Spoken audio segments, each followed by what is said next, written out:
बहुत बहुत स्वागत है हमारे चैनल पे आपका। मिल्कीपुर चुनाव के बारे में क्या बोलेंगे, क्या वहाँ कमल खिलेगा इस बार? जैसे इस बारी तो कमल खिलना निश्चित है, क्योंकि हम भी गए थे और हम भी 2 दिन प्रचार में रहे मिल्कीपुर विधानसभा उपचुनाव में।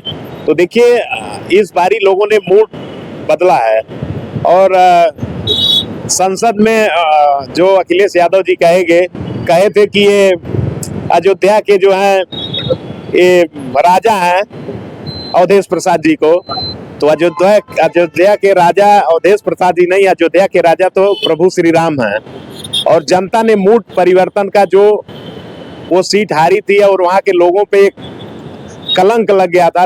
पूरे देश में लोग कह रहे थे कि अयोध्या में इतना विकास हुआ और वहाँ लोगों ने जो है बीजेपी को वोट नहीं दिया, अवधेश प्रसाद जी जीते।